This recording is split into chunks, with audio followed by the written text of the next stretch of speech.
për transportin publik qytetas.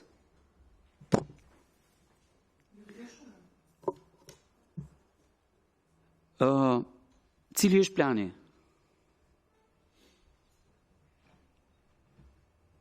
Se ju gjuaj që folët për këtë, po cili është plani konkret?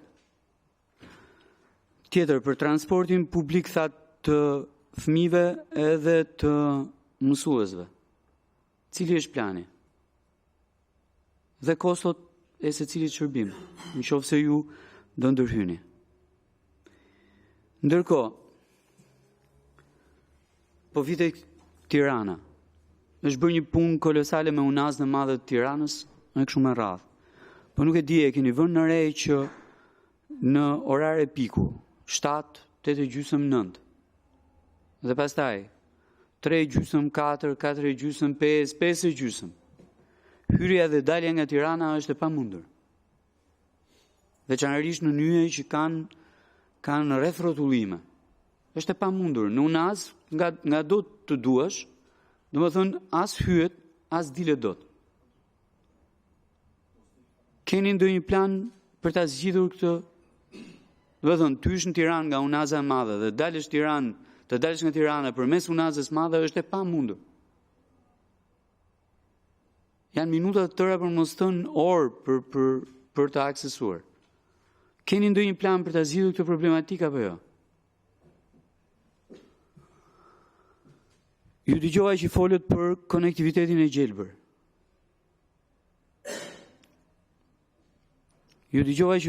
konektivitetin e gjelbër. Çfarë nën kuptoni me këtë?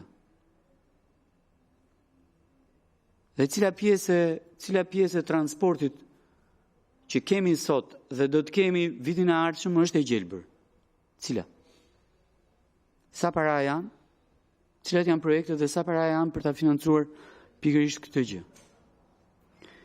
Dhe fundit që kam, ja bëra pyetje dje ministrit të financave, mora një përgjigje, por me që ju jeni të fushës, dua një përgjigje edhe më precize nga ju. Ne kemi 2 rrugë me kontrata partneriteti publik-privat, ku ne garantojmë, i marrim përsipër riskun e trafikut, që është Durrës, Kukës, Morin e tjerë, dhe Thuman Kashar. Pyetja që kam unë është, ka patur nevojë në harkun e këtyre viteve nga nënshkrimi i kontratave që ne të mbulojmë me para kosto të këtij trafiku të munguar në rast se ka qenë i munguar? Dhe ajo që më intereson më shumë është si monitorohet nga ana juaj kjo gjë. Është thjesht vetëm vullnet, deklarim i kompanive nën kontrat, apo ushtroni dhe ju kontroll pikërisht për këto flukse të trafikut? Dhe në vijim të kësaj, kam një shqetësim që vjeni përsëritur për pagesën në rrugën Rrëshen Kalimash, Kukës, Morin e tjerë. Kur hyn nga Kosova, pagesa është fiks 5 euro. Kur del nga Shqipëria për në Kosovë, pagesa është 640 lek. 640 lek nuk bëjnë 5 euro më. Bëjnë 6,4 euro me kursin e monedhës. Ndërkohë që ndodhe edhe një çudi shumë e madhe, që po të duash të paguash në euro, se praktikisht i bie më lirë, të kthejnë kusur në lek. Dhe llogarinë ta bëjnë po prapë në lek. Ndërkohë që në atë pikën e kontrollit ku bëhet pagesa, nuk ka asnjë kurs monedhe të shpallur, që praktikisht duhet ishte kursi zyrtar i ditës. Po nuk ka as kurs monedhe. Tani këto 1,5, 1,4 euro, po t'i sillesh në vëmendje të atij fluksit të verës, bëjnë shumë para.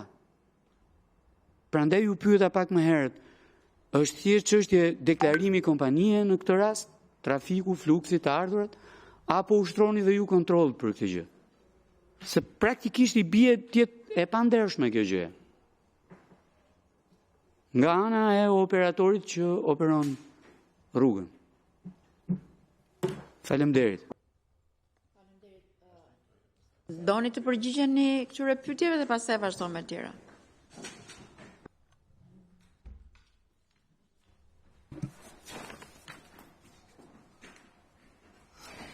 Shumë faleminderit. Për pyetjet, po filloj me zotin Bozdo dhe shqetësimin që ai ngriti në lidhje me çështjen e investimeve. Ishin drejtuar në transportin rrugor. Po, pra. Po.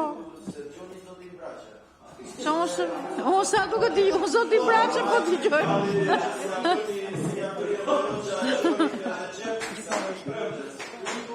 Apo është mirë.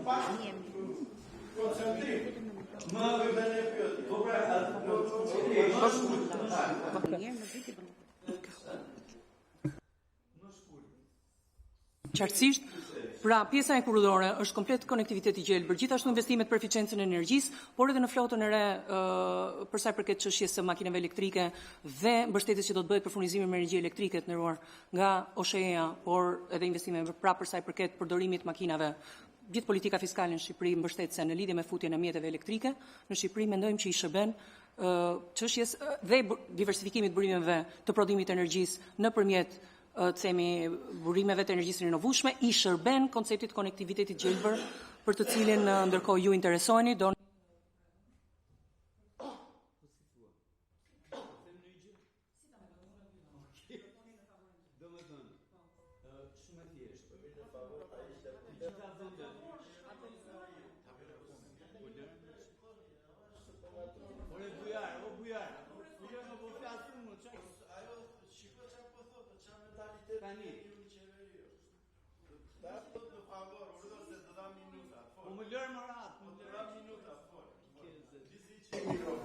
Edhe një herë, ne kemi politikë fiskale se i takon favorit të makinave të reja elektrike e kështu me radhë.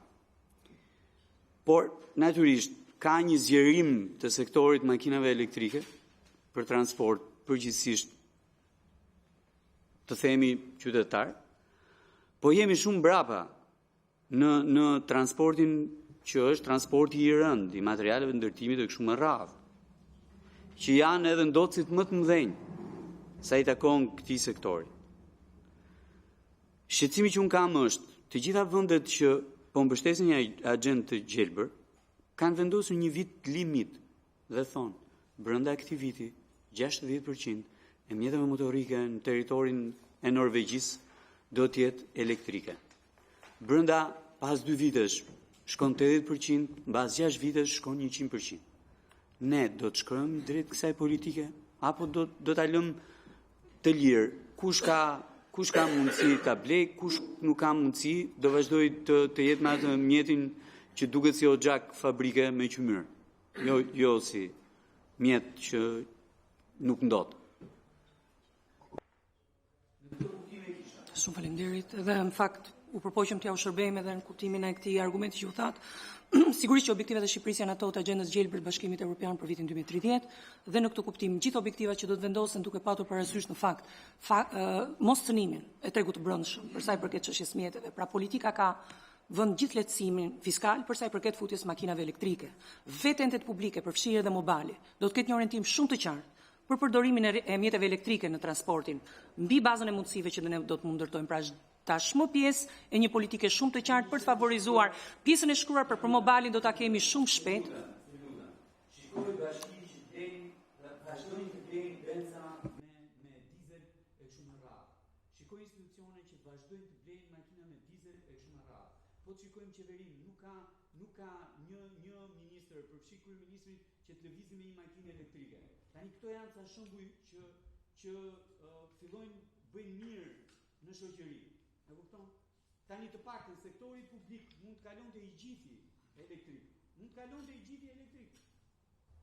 Po kjo duhet të jemi politikë e shkruar. Dhe po e filloi sektori publik, vazhdojnë dhe sektorët e tjerë me radhë shkojnë deri tek privati kjo gjë. Jo vetëm që kushtojnë më lirë, i kushtojnë shtetit më lirë. Gjithë sektorit publik i kushton më lirë një makinë elektrike. I kushton më lirë. Edhe mbajtja, edhe operimi i saj, edhe blerja e saj, i kushton më lirë.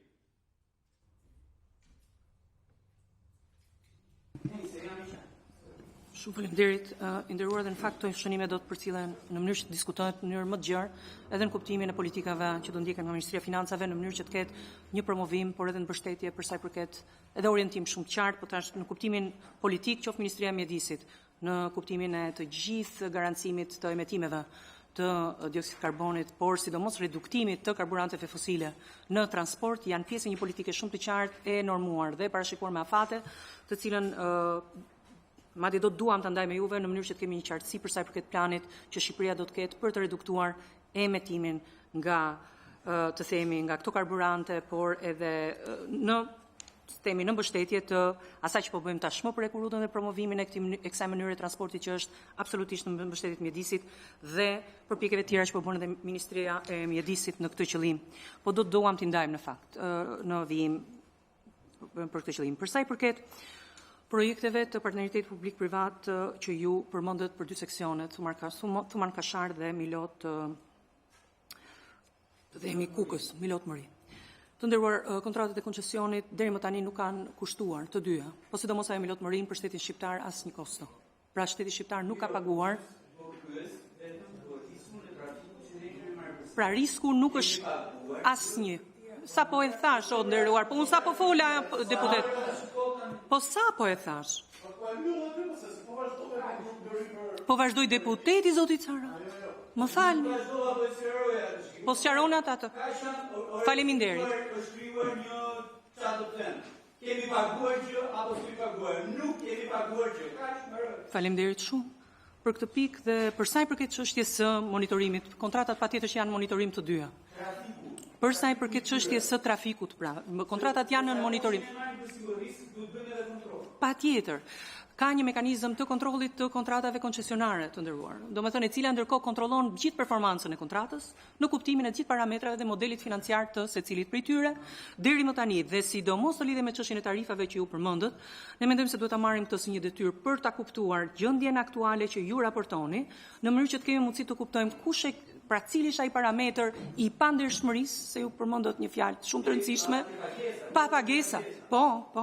Sepse thashtë risku, deri më tani me koncesionarin, buxheti i shtetit nuk ka paguar asnjë parashtesë për secilën prej tyre, ndërkohë ne po flasim për Po. Ja thon kursi i euros. Pikërisht. Që ata të jenë lumtur. Ja thon kursi i euros, që ata të jenë lumtur. E kupton? Kalojmë tek pyetjet e zotit Cara. Faleminderit zotëra. Zonja Zëvendës Ministre, do të